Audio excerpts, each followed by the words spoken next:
धान की खेती की तैयारी लगातार निरंतर किसान कर रहा है। पौध की बिजाई लगभग शुरू हो चुकी है और पौध की बिजाई करते समय हमें किन वैरायटियों का चुनाव करना है, हमने बहुत सारे वीडियो अपलोड किए हैं। आज हम परमल धान की एक उन्नत किस्म PR 129 के बारे में आपसे वार्तालाप करेंगे। पिता समान बुजुर्गों, नौजवान साथियों, मेरी मातृशक्ति माताएं और बहनें जो कृषि एवं उससे सहायक क्रियाओं से जुड़ी हुई हैं, उन सभी को सादर प्रणाम। दोस्तों, PR 129 पंजाब कृषि विश्वविद्यालय लुधियाना के द्वारा 2020 में रिलीज़ की गई। इस वैरायटी का जो बेस है वो PAU 201 जो 2008 में रिलीज़ हुई थी, उसका संशोधित रूप है PR 129। PAU 201 जिसका चावल लाल था, उसने किसानों को बहुत भरपूर उत्पादन दिया है। 40 क्विंटल, यहाँ तक कि कुछ किसान भाइयों ने 42 क्विंटल तक भी उत्पादन प्रति एकड़ लिया है। 201 ने किसानों की आर्थिक स्थिति को सुधारने में और उन्हें आय अर्जित करने में बहुत महत्वपूर्ण भूमिका अदा की है। और इसी के साथ साथ दोस्तों, PR 129 को 2020 में डिपार्टमेंट ऑफ राइस ब्रीडिंग के जो हमारे हेड हैं, हमारे मानयोग डॉक्टर JS मंगट, उनकी देखरेख में इसको रिलीज़ कर दिया गया। इस वैरायटी की मुख्य विशेषताएं इस प्रकार है। इस वैरायटी का जो कद है दोस्तों लगभग 105 सेंटीमीटर है। रोपाई के बाद ये 108 दिन में पक के तैयार हो जाती है। इसकी टिलरिंग जो सी है वो अच्छी है, लेकिन काफ़ी सारे किसानों ने ये बात भी कही है कि थोड़ा टिलरिंग कम होने के कारण आप इसको, ये कोई बड़ी बात नहीं है, अगर उसकी टिलरिंग्स कम है, उसका फटाव कम है, तो आप उसको गिणकी लगा सकते हैं। इस वैरायटी में 10 प्रकार के जीवाणु डाले गए हैं जो अलग अलग तरह की बीमारियों को लेके आते हैं। उनके प्रति टकराव करने की क्षमता बहुत ज़्यादा है।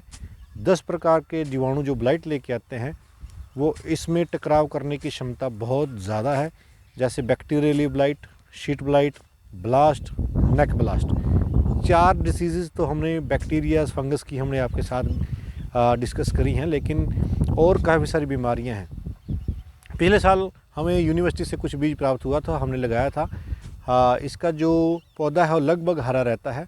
इसका जो बालियां हैं वो पक के तैयार हो जाती हैं। इसमें गिरने की शंका बिल्कुल भी नहीं है, खड़ी खड़ी होकर पकती है यह फसल। और साथ के साथ इस किस्म का अगर उत्पादन की बात करते हैं, ऑन एवरेज यह किस्म 30 क्विंटल से लेके 37 क्विंटल तक का उत्पादन हमारे किसान भाइयों ने पिछली बार लिया है। बहुत अच्छी किस्म है, इसमें गिरने की दिक्कत बिल्कुल नहीं है। सब किसी भी तरह की इसमें बीमारी का प्रकोप फिलहाल नहीं है, क्योंकि नई वैरायटी है। अभी 2-3 साल लगातार ये अच्छा उत्पादन देने की स्थिति में रहेगी। किसानों के ऊपर कॉस्ट ऑफ प्रोडक्शन जो हम बोलते हैं, हमारा जो कॉस्ट ऑफ प्रोडक्शन है, जैसे हमारी पुरानी वैरायटियाँ हैं, PR 14 हैं, हमें बार बार उसके ऊपर स्प्रे करना पड़ता है। हमारे को उसमें फफूंदनाशक बार बार डालना पड़ता है, अच्छा डालना पड़ता है, महंगे वाला डालना पड़ता है। उससे क्या होता है कि हमारी जो उत्पादन लागत है वो बढ़ जाती है।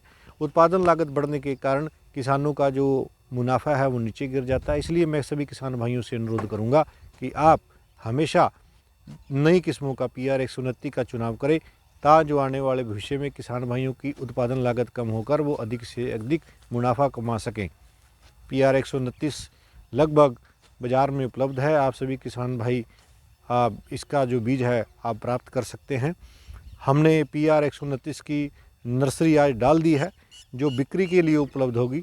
जो किसान भाई हमसे लेना चाहता है, बिक्री के लिए हमारे पास धान की जो किस्में हैं वो PR 114, पूसा 44, PR 129, PR 128, इसके साथ साथ पूसा बासमती 1509 और साथ के साथ पूसा बासमती 1718 ये उपलब्ध रहेंगी बिक्री के लिए। आप सभी किसान भाइयों का हार्दिक धन्यवाद। जय जवान जय किसान।